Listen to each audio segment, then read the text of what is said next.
بسم اللہ الرحمن الرحیم۔ ثمامہ بن اسال گئے وہ تھے چوروں کے اونٹ بکریاں پکڑنے، رستے سے ایک شیر پکڑ لائے، لا کے مسجد نبوی کے ستون سے باندھ دیا۔ وہ سمجھے کوئی عام رہزن ہے، وہ تھا ایک سردار، ایک بادشاہ، اونچا لمبا، باروب گرجدار آواز والا۔ یہ 10 محرم 6 ہجری کی بات ہے۔ بنو قریظہ کے فیصلے کے چند دن بعد آقا صلی اللہ علیہ وآلہ وسلم نے نجد کی طرف گجرات کے علاقے میں مدینہ کی 7 دن کی منزل پہ 30 سواروں کا دستہ بھیجا۔ مقصد تجارتی راستوں میں دخل اندازوں کی سرکوبی تھا۔ بکرات کے علاقے ذریعہ کے آس پاس کرتا بستی میں وہ گئے تھے۔ دشمن بھاگ گئے، 10 لوگ دشمن کے مارے گئے، 150 اونٹ اور 3000 بکریاں ہاتھ لگی۔ 19 دن بعد یعنی 29 محرم 6 ہجری کو یہ لوگ واپس مدینہ پہنچے۔ آتے آتے راہ سے پکڑے ہوئے ثمامہ بن اسال کو مسجد کے ستون سے باندھ دیا۔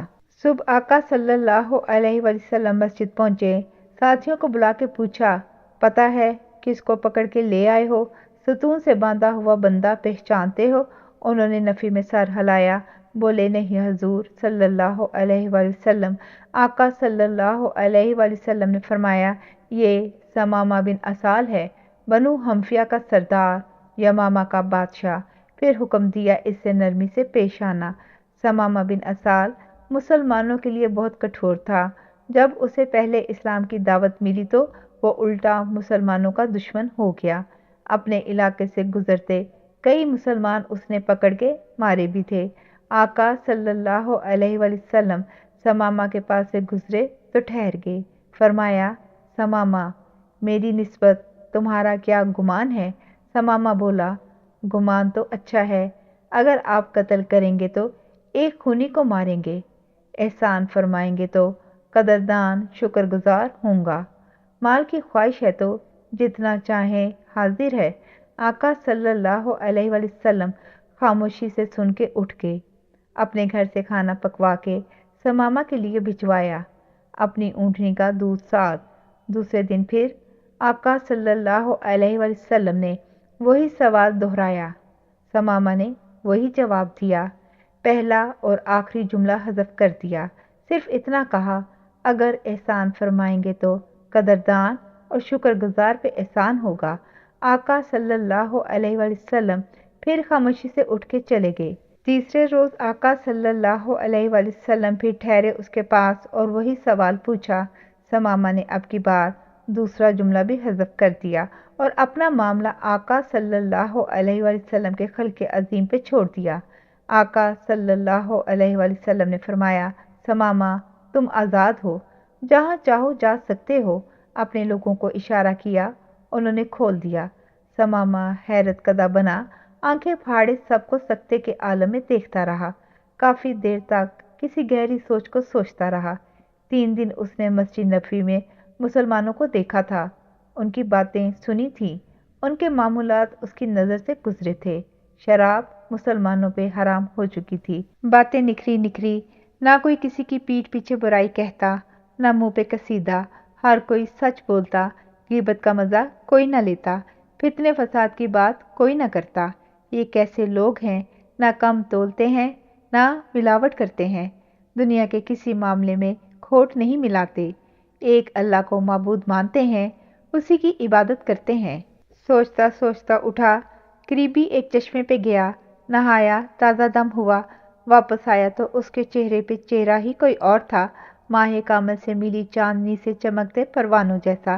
آتے ہی آقا صلی اللہ علیہ وآلہ وسلم کے سامنے دوزانوں ہو کے بیٹھا اور بولا، لا الہ الا اللہ محمد رسول اللہ۔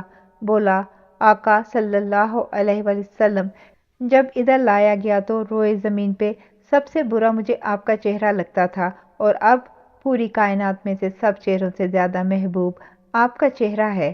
مجھے آپ کا دین بھی سب سے برا لگتا تھا، اب یہی سب سے پسندیدہ۔ آپ کے شہر مدینہ کی نسبت بھی میرا ایسا ہی گمان تھا، اب یہ اپنا شہر لگتا ہے سب سے پیارا۔ آقا صلی اللہ علیہ وآلہ وسلم یہ اتھل پتھل کیسے؟ پھر پوچھنے لگا، میں عمرہ کرنے کی نیت سے نکلا تھا، اب کیا حکم ہے؟ آقا صلی اللہ علیہ وآلہ وسلم نے کہا، ضرور جاؤ، کرو عمرہ، مگر وہاں حاضری دیتے ہوئے لبیک کہتے ہوئے کہنا، لبیک اللہم لبیک لا شریک لک لبیک ان الحمد والنعمت لک والملک لا شریک لک۔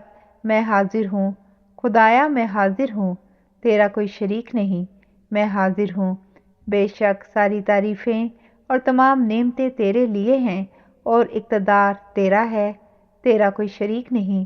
سیدنا ثمامہ رضی اللہ تعالیٰ عنہ نے عرض کی، تعمیل ہوگی۔ اسی طرح مکہ پہنچے تو بلند آواز سے تلبیہ پڑھتے ہوئے حرم شریف میں داخل ہو گئے۔ اونچی باروب آواز، لا شریک لک لبیک لا شریک لک، آوازیں قریشی مشرکوں کے دل و دماغ پہ ہتھوڑوں کی طرح پڑیں۔ انہوں نے تلواریں نکال لیں، ایک دو پکڑنے کو دوڑے۔ کچھ نے پہچان لیا، یہ تو یمامہ کا بادشاہ بنو حنفیہ کا سردار ثمامہ بن اسال ہے۔ پوچھا، سردار تم کیا بے دین ہو گئے ہو؟ ثمامہ نے کہا، نہیں، دین پہ آیا ہوں، بھٹکا ہوا تھا، صحیح رستے پہ آیا ہوں۔ وہ اصرار کرنے لگے، ادھر لا شریک لک نہ کہو، باقی لبیک کہتے رہو، لبیک ہی لا شریک ہے تو پھر کیوں نہ کہوں؟ وہ تکرار پہ اتر آئے۔